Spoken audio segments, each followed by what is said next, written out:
The story for Bangladesh was always there. A lot of you already know about it. We have 180 million domestic market. We have a young population. Almost half of it is less than 25 years old.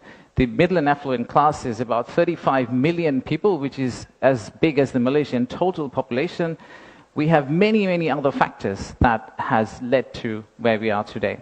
And actually, I must say that there are companies who have been here for more than 100 years and have made exceptional returns compared to the global markets.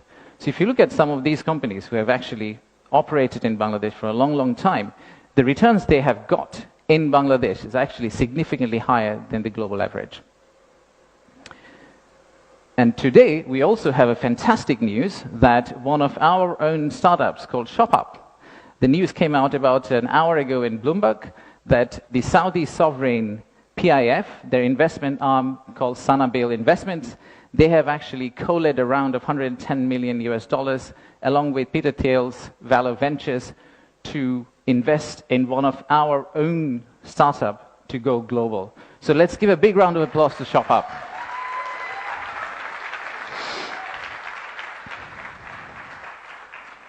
So that's today. So what's tomorrow? How do we go from here to the vision we have for 2035? So this $180 million story, or 180 million people story, is not enough.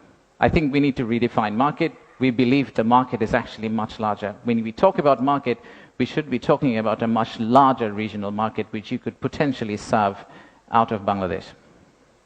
You set up your factory here, you export out to all these markets.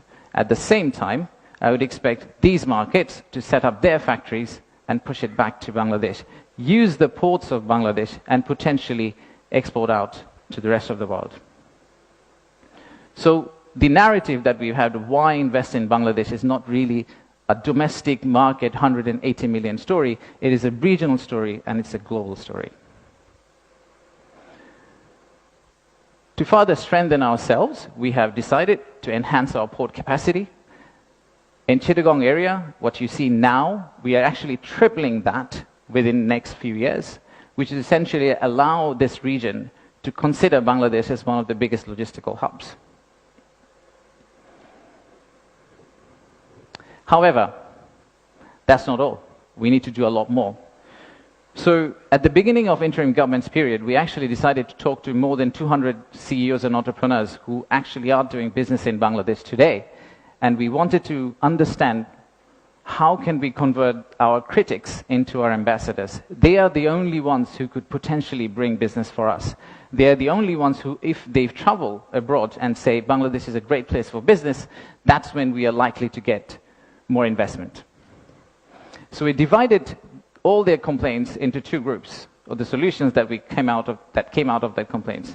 The list of challenges are very long. It's from the earth to the moon and back.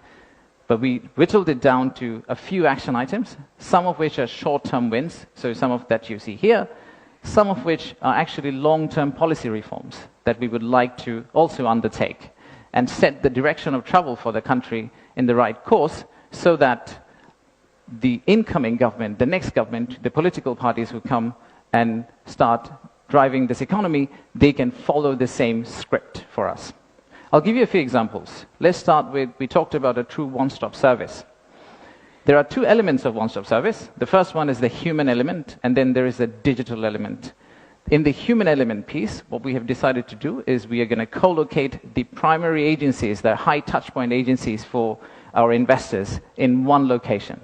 So that instead of the investors walking around different ministries, and we have a lot of them in Bangladesh, they all come to one office and they end up meeting everyone. We've also decided, like banks, and I am from banking, I guess that helped, that we are going to set up a relationship management team under BIDA. What it would essentially do is, just like a corporate banking, relationship banking manager, he would hold hand of the investor and walk them around the landing process. Let's take another example. Our friends in National Board of Revenue helped us set up the authorized economic operator. It's essentially the green channel, or widely known as the green channel setup, where if you're a good customer, you are able to circumvent some of the custom checks and fast-track your process through the ports. That has been picked up as one of the biggest challenges that we have, the time it takes to go from your factory all the way to your customer. And finally, let me show you one more example of policy change. So as you all know, there are many government agencies. We also know there's private sector. The dialogue between private sector and government agencies has not necessarily always been the most collegial. So how do we break that apart? The first thing we need to do is to club the government agency into one. We need to show one face. We need to be one outfit for our customers, our investors. And then create a bridge between our private sector and the government of Bangladesh. So what we are planning to do is to set up a private sector advisory council that will actually counsel the head of state directly on a regular basis, essentially voicing the changes that they would want to drive the economy forward. So these are some of the examples of what we are planning to do. And if we are able to do that, we do believe that we will get to the end, the vision we have for 2035. Now, of course, there are many, many other factual reasons, statistics, tables, Excel files that I can share with you to tell you why you should invest in Bangladesh. In fact, the next slide will have a QR code which you can scan and download, which will have essentially this presentation. So you didn't have to take the photos of the presentation, by the way. You will have this presentation, and you will also have an appendix of facts and figures and why we think competitively we're actually in a very better place than our competitors. So please watch out for the QR code. But before I go there, I would really like to finish off with this. There are economic reasons to invest in Bangladesh, but I really don't want you to invest in Bangladesh for the economic reasons.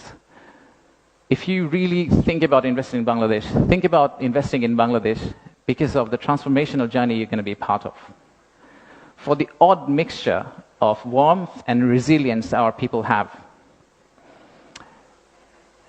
and our century-old culture paired with the shared values that we have with you.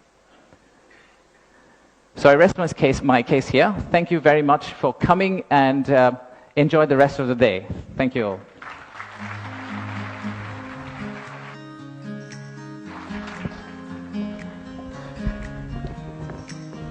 Thank you, Ashik. I just want to check